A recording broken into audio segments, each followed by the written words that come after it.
Hello बेटा, आज हम रूरल डेवलपमेंट में अपना नेक्स्ट टॉपिक स्टार्ट कर रहे हैं। हमने 3 टॉपिक इसमें अपने कवर किए थे। आज हमारा नेक्स्ट टॉपिक है कि ह्यूमन कैपिटल को फॉर्मुलेट करने के लिए इंडिया में क्या क्या प्रॉब्लम्स हैं जो हमें फेस करनी होती हैं। तो आज हम अपनी प्रॉब्लम्स को डिस्कस करेंगे, किस वजह से ह्यूमन कैपिटल को फॉर्मुलेट करने में हमें प्रॉब्लम्स फेस कर रहे हैं। सबसे पहला आपका है राइजिंग पॉपुलेशन। राइजिंग पॉपुलेशन आपको पता है, अब हम जितनी भी अपनी प्रॉब्लम्स को स्टडी कर रहे हैं, आई थिंक सबसे मेन फैक्टर तो हमारा यही है, राइजिंग पॉपुलेशन। जनसंख्या जितनी बढ़ती जाएगी, हमारे रिसोर्सेज तो लिमिटेड है ना, वही रिसोर्सेज हमें क्या करने हैं, पूरी पॉपुलेशन में डिवाइड करने हैं।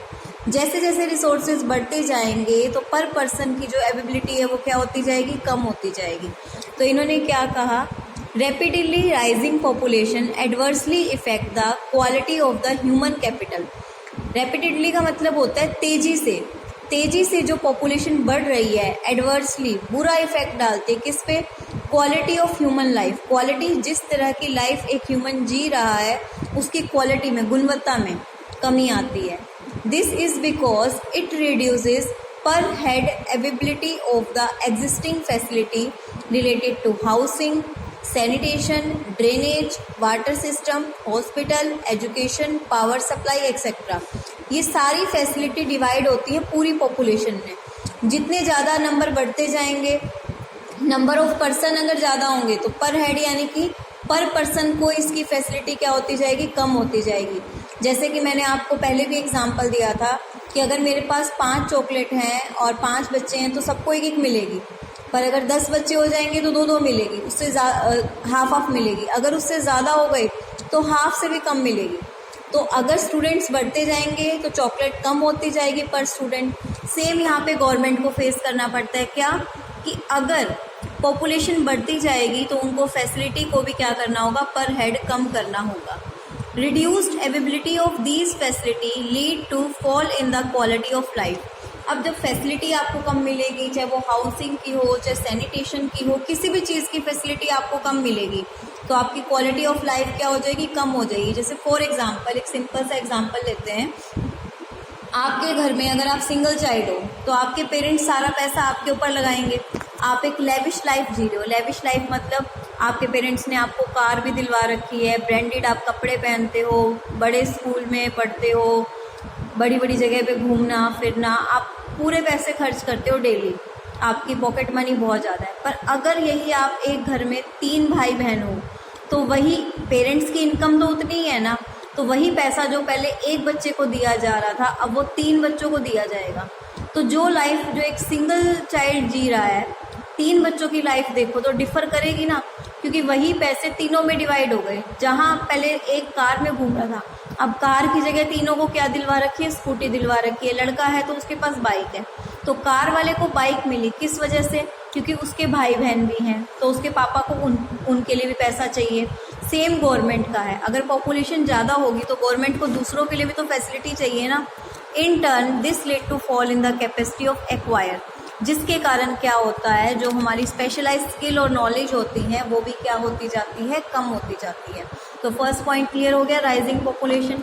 सेकंड आपका है ब्रेन ड्रेन। माइग्रेशन के कारण क्या होता है, आप एक जगह से दूसरी जगह पे जाते हैं। Migration of person born educated and trained in India to develop country is a serious threat to the process of human capital formation in our country. हमारी कंट्री में सबसे बड़ी जो प्रॉब्लम है वो ब्रेन ड्रेन की है। ब्रेन ड्रेन का मतलब क्या होता है, आप पैदा इंडिया में हुए हो, आप पढ़े इंडिया में हो, आपने सीखा सब कुछ इंडिया में है। जब आपको सब कुछ आ गया, आप लगते हो बहुत ज़्यादा टैलेंटेड हो। आप जॉब कहाँ जाके कर रहे हो, फॉरेन कंट्रीज़ में, फॉरेन कंपनीज़ के अंडर जॉब कर रहे हो। फ़ायदा किसको हो रहा है, आप अमेरिका में जाके जॉब कर रहे हो तो अमेरिका को फ़ायदा दे रहे हो, जबकि आपको सिखाया किसने, नॉलेज किसने दी, पढ़ाया किसने, इंडिया ने। तो इंडिया को आज के टाइम पे ऐसे बहुत से एग्जांपल आपको देखने को मिलेंगे, इवन आपके फैमिली में भी मिल जाएंगे। जो लोग पढ़े तो इंडिया में है पर फिलहाल कहाँ पे सेटल डाउन है, वो बाहर की किसी कंट्री में अपनी फैमिली के साथ सेटल डाउन और वहीं पे काम कर रहे हैं। इसको कहते हैं ब्रेन ड्रेन, माइग्रेट कर जाना इंडिया से किसी और कंट्री में। Those who decide to migrate, जिन लोगों के पास हाई कैलिबर होता है, जैसे कि साइंटिस्ट हैं, एडमिनिस्ट्रेटर है, एग्जीक्यूटिव है, इंजीनियर है, फिजिशियंस हैं और आपका एजुकेशनलिस्ट हैं, ये जितने भी लोग हैं इनके पास हाई कैलिबर था, नॉलेज थी, ये माइग्रेट करके चले गए वहाँ पे। तो ये हमारी ब्रेन ड्रेन की प्रॉब्लम को दिखाते हैं, और ब्रेन ड्रेन के कारण हमारी डोमेस्टिक कंट्री में, डोमेस्टिक इकोनॉमी में क्या हो रहा है, ह्यूमन कैपिटल फॉर्मेशन का प्रोसेस स्लो डाउन हो रहा है। क्यों? जो पढ़े लिखे थे वो तो बाहर चले गए, अब हमारे सामने तो शॉर्टेज हो गई ना स्पेशलाइज स्किल की। नेक्स्ट है deficient man power planning. Man power planning का मतलब होता है कि देखो, आपने बिजनेस में भी पढ़ा होगा कि हम कोई भी काम शुरू करते हैं तो उसके लिए हमें सबसे पहले प्लानिंग करनी होती है। तो हमें ये भी प्लानिंग करनी होती है कि कमी कितनी है मैन पावर की। हमारे अगर ऑर्गेनाइजेशन में एम्प्लॉय काम कर रहे हैं तो ये देखो ना कितनी डिमांड है, कितने वर्कर्स चाहिए, क्या उतनी सप्लाई है आपके पास, क्या आपको अपनी इकोनॉमी में, आपकी कंट्री में जितने आपको स्पेशलाइज पर्सन चाहिए वो आपको मिल रहे हैं। Now not enough efforts have been made to maintain the demand or supply balance of the ever rising labor force in the country। हमारी कंट्री में लेबर फोर्स तो बढ़ रही है पर कोई बैलेंस मेंटेन नहीं किया जा रहा डिमांड और सप्लाई का लेबर की। एज ए रिजल्ट इंडिया क्या प्रॉब्लम फेस कर रही है? अनएम्प्लॉयमेंट की। पढ़े लिखे बेरोजगार बैठे हैं, ग्रेजुएट अनएम्प्लॉयमेंट मीन्स जो लोग पढ़े हुए हैं पर उन्हें काम नहीं मिल रहा, जिसके कारण एक सैड रिफ्लेक्शन आ रहा है कि जो हमारा ह्यूमन पावर और ह्यूमन स्किल है वो क्या जा रहा है? वेस्ट जा रहा है। मतलब लोगों के पास नॉलेज है पर हम उसको यूटिलाइज नहीं कर पा रहे हैं। Next, insufficient on the job training in primary sector. हमने कल एक पॉइंट पढ़ा था कि हम क्या कर सकते हैं ह्यूमन कैपिटल को इंक्रीज करने के लिए, ऑन द जॉब ट्रेनिंग दे सकते हैं उनको, काम के साथ साथ ट्रेनिंग। तो प्राइमरी सेक्टर होते हैं, प्राइमरी सेक्टर लाइक जो फैक्ट्री में काम होते हैं, आपने बेसिकली देखा होगा ऑन द जॉब ट्रेनिंग ज़्यादातर दी जाती है जो कंप्यूटर पे लोग बैठ के काम करते हैं, कोई नया सॉफ्टवेयर आया उन्हें सिखा दिया गया। फैक्ट्री में जो मशीनों में काम कर रहे हैं उनको इतनी अच्छे से ट्रेनिंग नहीं दी जाती है, जबकि प्राइमरी सेक्टर ही हमारा सबसे मेन सेक्टर होता है, वहाँ पे कोई भी ध्यान प्रोफेशनली उन पे नहीं दिया जाता है। The traditional wisdom prejudice that the primary sector on the job training are highly scant if not listless। मतलब ये हम पहले से ही देखते आ रहे हैं कि ऑन द जॉब ट्रेनिंग बहुत ज़रूरी है पर इसको काउंट प्राइमरी सेक्टर में नहीं किया जा रहा है। ये एक सीरियस डेफिशिएंसी का कारण बनता है ह्यूमन कैपिटल फॉर्मेशन का। नेक्स्ट, लो एकेडमिक स्टैंडर्ड। लो एकेडमिक स्टैंडर्ड तो आपका लो होता ही जा रहा है। आज के टाइम पे देख लो, कोई इंसान पढ़ा लिखा नहीं है, उसने अपनी डिग्री बनवा ली। आज के टाइम पे मुश्किल नहीं है, मतलब लोगों के पास डिग्रीज तो हैं पर नॉलेज नहीं है। In our enthusiasm to spread higher education we have been opening many university. आज पहले तो एडमिशन के लिए लोग भागते थे, आज के टाइम पे लोगों को पता है यहाँ नहीं तो वहाँ एडमिशन हो जाएगा, साल बर्बाद नहीं होगा। वरना एक टाइम ऐसा हुआ करता था जो लोग रोते थे, 2-2 साल तक उनका नंबर नहीं आता था किसी कॉलेज में, उनके ईयर्स वेस्ट जाते थे। तो कह रहे we have a large army of half backs graduate. हमारे पास बहुत सारे ग्रेजुएट और पोस्ट ग्रेजुएट हैं जिनकी नॉलेज ऐसे ही खराब जा रही है क्योंकि वो कहीं भी मार्केट में काम नहीं कर पा रहे हैं। तो मेजरमेंट प्रॉब्लम क्या है? देखिए बॉक्स में आपको क्या क्या रखा है। In case of physical capital formation change can be measured in terms of. हम फिजिकल कैपिटल में तो क्योंकि फिजिकल होता है रॉ मटेरियल, हम यूनिट्स की टर्म में मेजर कर सकते हैं भाई कितने यूनिट्स कम या ज़्यादा है। क्यों? क्योंकि large number of factors impact productivity of human beings are not quantifiable. Further it is difficult to identify a suitable scale for measuring. हम ह्यूमन कैपिटल फॉर्मेशन को तो मेज़र नहीं कर सकते किसी स्केल से, पर फिजिकल कैपिटल को तो आप मेज़र कर सकते हो ना कि कितने गुड्स आपने प्रोड्यूस करें और कितने गुड्स आपने प्रोड्यूस नहीं करें। नेक्स्ट आपका टॉपिक है education as an element of human resource development. Education कैसे एक असेंशियल, एजुकेशन कैसे एक महत्वपूर्ण भूमिका निभाता है ह्यूमन डेवलपमेंट में। तो इन्होंने कहा education employs the process of, education में हम क्या करते हैं? टीच करते हैं, पढ़ाते हैं, ट्रेनिंग देते हैं, लर्निंग देते हैं, उनकी नॉलेज और उनकी स्किल्स को क्या करते हैं? डेवलप करते हैं। Education is the under current of economic and social change. Education की वजह से ही आप में इकोनॉमिक और सोशल चेंज आता है। मानो एक इंसान बहुत बिगड़ा हुआ है, बच्चा है, बहुत ज़िद्दी होता है, धीरे धीरे वो स्कूल जाने लगता है, स्कूल जाके पढ़ाई सीखता है, पढ़ाई में उसको मैनर्स सिखाए जाते हैं। तो थ्रू मैनर्स आप क्या कर सकते हो? आप में सोशल चेंज आता है, सोसाइटी में आपको कैसे रहना है, कैसे बिहेव करना है। आप 2 बच्चों को नोटिस करो, एक जो बच्चा स्कूल जाता है और एक बच्चा स्कूल नहीं जाता, दोनों के बात करने का सोशली आपको तरीका अलग दिखेगा, दोनों का रिस्पेक्ट करने का तरीका अलग दिखेगा। जो स्कूल नहीं जाता, लाइक जो आपने देखा होगा, education is the under current of economic and social change. तो मैंने आपको बताया कि सोशल चेंज भी आता है एजुकेशन के थ्रू, हमें सोसाइटी में लोगों से कैसे बात करनी है, कैसे रहना है। However compare to the other countries of the world, spread of education in India has not been so encouraging. कह रहे हैं जो हमारी एजुकेशन स्प्रेड हो रही है, फैल रही है इंडिया में, वो इतनी ज़्यादा एनकरेजिंग नहीं है। Even literacy rate in the country continue to be very low. हमारी लिटरेसी रेट भी क्या है, बहुत कम है। According to the census 2011, barely 74.04% of the population is literate as against 90 to 95% literacy in developed country of the world. इन्होंने आपको census बताया 2011 में आपकी पॉपुलेशन इतनी पढ़ी लिखी थी, इतनी लिटरेट थी। उसके बाद आपको क्या कहा गया है, देखिए बॉक्स में, education and literacy are not identical term. ध्यान से देखेंगे दोनों सेम नहीं है। एजुकेशन मच वाइडर है लिटरेसी से। लिटरेसी का मतलब है कि आपको पढ़ना और लिखना आता है, जबकि एजुकेशन में आप सारे पैरामीटर कवर करते हो, primary education, secondary education and territory higher education. देखो लिटरेसी का मतलब तो सिर्फ ये है कि आप लिख और पढ़ पा रहे हैं, समझ पा रहे हैं, पर एजुकेशन का मतलब है आपको हायर लेवल की भी नॉलेज है। While all educated are people illiterate, all literate people are not necessarily educated। कह रहे हैं ये तो ज़रूरी है, जितने भी एजुकेटेड लोग हैं वो लिटरेट हैं, पढ़ लिख सकते हैं, पर ज़रूरी नहीं है कि जितने लोग पढ़ लिख सकते हैं वो सारे ही क्या होंगे, एजुकेट होंगे। क्योंकि लिटरेसी का मतलब सिर्फ पढ़ना लिखना है। अगर किसी ने 5th क्लास तक करी हुई है तो इसका मतलब ये थोड़ी है कि वो एजुकेटेड है। एजुकेटेड का मतलब तो हायर नॉलेज से है, कॉलेज वगैरह पढ़ के जो बच्चा आया हो। Importance and objectives of education. Following points highlights the importance and objective of education. First, education produces responsible citizen. Education से हम क्या बनते हैं, responsible citizen बनते हैं। ये हमें डेवलप करता है क्या, साइंस एंड टेक्नोलॉजी। एजुकेशन से हमें साइंस और टेक्नोलॉजी की नॉलेज मिलती है। ये हमें फैसिलिटेट करता है नेचुरल और ह्यूमन रिसोर्सेज जितने भी एरिया हैं वहाँ के लिए। ये एक्सपेंड करता है mental horizon of the people, हमारे मेंटल लेवल को बढ़ाने के लिए वो करता है। It helps economic development through greater participation.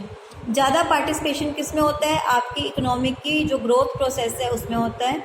इससे प्रमोट होता है cultural standard of the citizen, और ये डेवलप करता है ह्यूमन की पर्सनैलिटी को। आपका रहना सहना, आपका स्टाइल, सब कुछ एजुकेशन आने के बाद आपके रहने सहने में भी हर चीज़ में आपको चेंज दिखाई देगा। नीड फॉर गवर्नमेंट इंटरवेंशन, कह रहे हैं गवर्नमेंट की दखल अंदाजी। इंटरवेंशन का मतलब होता है दखल अंदाजी। हम क्यों चाहते हैं कि गवर्नमेंट दखल अंदाजी करे, किसमें, एजुकेशन और हेल्थ में। क्यों ध्यान देना चाहिए गवर्नमेंट को, दिस सेक्टर, क्योंकि ये बहुत बड़ी इन्वेस्टमेंट सेक्टर है। यहाँ पे फिक्स्ड एक्सपेंडिचर बहुत ज़्यादा होता है, और यहाँ पे डिफ़िकल्ट होता है कि जो प्राइवेट इन्वेस्टर्स हैं वो इन्वेस्ट करें हेल्थ में और एजुकेशन में। उनको तो सिर्फ क्या चाहिए होता है, प्रॉफिट चाहिए होता है प्राइवेट सेक्टर को। वो रिकवर भी नहीं करते, unless are allowed to recovered their huge cost through high price of their services. People in a poor country like ours can not afford high price. देखो अगर हम प्राइवेट सेक्टर के हाथ में देंगे तो वो क्या करेगा, ज़्यादा खर्चा लगा के लोगों से ही अपना खर्चा निकालने की कोशिश करेगा ताकि वो प्रॉफिट कमा सके। जो पुअर कंट्री है वहाँ पे वो लोग हाई प्राइस अफोर्ड नहीं कर सकते। Accordingly this would remain beyond the most people. तो कह रहे हैं अगर गवर्नमेंट स्कूल्स नहीं होंगे, गवर्नमेंट इसमें इंक्लूड नहीं होगी, प्राइवेट सेक्टर के हाथों में सब कुछ होगा, तो जो गरीब लोग हैं, गरीब परिवार के बच्चे हैं, वो एजुकेशन नहीं पा सकेंगे। नेक्स्ट हमारा टॉपिक कट है, education of growth of education in India. सीधा हम लास्ट टॉपिक पे आते हैं, education still a challenge proportion. आज के टाइम में भी देखा जाए तो एजुकेशन एक चैलेंज क्यों है हमारे लिए। Focus on education has tendentially increase over time. It is encouraging to note that nearly 96.5% children are now school goers. आप देख सकते हो आज के टाइम पे 96.5% बच्चे स्कूल जाते हैं। But in backdrop of the statistic is a bitter truth despite of constitutional provision. जो हमारा कॉन्स्टिट्यूशनल प्रोविज़न था फ्री एंड कंपल्सरी एजुकेशन, वो अभी हमारा अच्छे से लागू नहीं हो रहा है। हमने फॉर द एज ग्रुप 16 से 14 की एज ग्रुप के लिए किया था कि उनको क्वालिटी ऑफ एजुकेशन मिले, इंफ्रास्ट्रक्चर मिले, पर वो डिसअपॉइंट का मतलब हम उसको अच्छे से फॉलो नहीं कर पा रहे हैं। गवर्नमेंट ने स्कूल्स बनवा दिए, फिर भी लोग वहाँ जाके उस फैसिलिटी को नहीं ले पा रहे हैं। Administrative costless compound the problem. इस सर्वे बाय, हमने एक सर्वे किया था CRY, child rights and you, बच्चे के अधिकार और आप, फाइंड्स। उसमें हमने क्या देखा कि लोगों ने मना कर दिया स्कूल में भेजने के लिए, ट्रांसफ़र करने के लिए, birth registration and proof of residence देने के लिए। In some cases parents of school going children are compelled to pay fees. Such instances point to a serious bottleneck in the education system of the country. तो देखिए क्या क्या challenge, क्या क्या problems, इसको प्रॉब्लम्स भी कह सकते हैं हम, इंडिया में क्या क्या प्रॉब्लम्स हमें फेस करनी पड़ी, और ज़्यादातर ये प्रॉब्लम आपकी पहले आप पढ़ चुके हैं। First, large number of illiterate, कि हमारे यहाँ पे जो लेबर्स हैं बहुत ज़्यादा इलिटरेट पर्सन है हमारे देश में, अनपढ़ लोग बहुत ज़्यादा हैं, उनकी पॉपुलेशन बहुत ज़्यादा है। दूसरा, इन एजुकेट वोकेशनलाइजेशन। वोकेशनलाइजेशन का मतलब होता है प्रैक्टिकल नॉलेज। आजकल जो डिग्री हैं वो थ्योरी बेस्ड है, वो सिर्फ आपको नॉलेज दे रही हैं, सब्जेक्ट रिलेटेड थियोरटिकल नॉलेज दे रही हैं। प्रैक्टिकल नॉलेज आज भी कहीं ना कहीं आपके लिए एक बहुत बड़ी प्रॉब्लम है। जेंडर बायसनेस, बहुत सी ऐसी जगह है जहाँ पे मेल और फीमेल चाइल्ड के बीच में आज भी डिफरेंस किया जाता है। बहुत सारे ऐसे गांव हैं जहाँ पे आप देखेंगे फीमेल कैंडिडेट को स्कूल भेजा भी जाता है ना, तो ड्रॉप आउट करवा दिया जाता है, बीच में उसका स्कूल छुड़वा दिया जाता है। तो ये भी सबसे बड़ी प्रॉब्लम है। Low rural access level, rural level पे जो गाँव के एरिया है वहाँ पे आज भी इस चीज़ को अच्छे से असेस नहीं किया जा रहा है, एजुकेशन को अच्छे से मेन रोल नहीं दिया जा रहा है। प्राइवेटाइजेशन, हमने अभी किया था पीछे ये पॉइंट कि गवर्नमेंट सेक्टर की जगह प्राइवेटाइजेशन बढ़ता जा रहा है, प्राइवेट स्कूल आते जा रहे हैं, जिससे अमीर और गरीब के बीच में जो गैप है वो बढ़ता जा रहा है। तो ये सारी प्रॉब्लम्स हैं जो हमें फेस करनी पड़ रही हैं एजुकेशन में इंडिया में। लास्ट पॉइंट हमारा क्या है, लो गवर्नमेंट एक्सपेंडिचर ऑन एजुकेशन। जब गवर्नमेंट अपना बजट बनाती है तो एजुकेशन के लिए गवर्नमेंट सबसे कम इन्वेस्ट करती है। स्पेंडिंग 6% ऑफ द जीडीपी का सिर्फ 6% देती है जितना उसके पास टोटल आया है। एक्चुअल एक्सपेंडिचर जिसमें से कितना होता है 4 to 5%। 6% अगर वो देती है तो उसमें से वो खर्च भी कितना करते हैं 4 to 5%।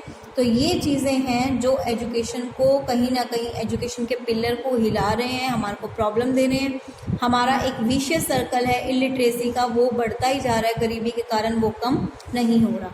तो हमने ये टॉपिक अपने सारे कवर कर लिए। अगर आपको अच्छे से ध्यान होंगे तो यहाँ तक हमने फर्स्ट वीडियो में कवर किए थे, रोल तक। आज हमने प्रॉब्लम्स की हैं, importance and objective of education and problem related to development of education in India. Growth वाला टॉपिक आपका सिलेबस में से कट है। तो आज हमारा ये चैप्टर कंप्लीट हो चुका है। आपको भी इसकी 2 वीडियो बना के, हमारा भी 2 वीडियो में कवर हुआ है, 2 वीडियो बना के आपको इसकी प्रेजेंटेशन देनी है जैसे ही आपको चैप्टर याद हो जाएगा। नेक्स्ट चैप्टर हमारा अपना रहेगा रूरल डेवलपमेंट। Thank you.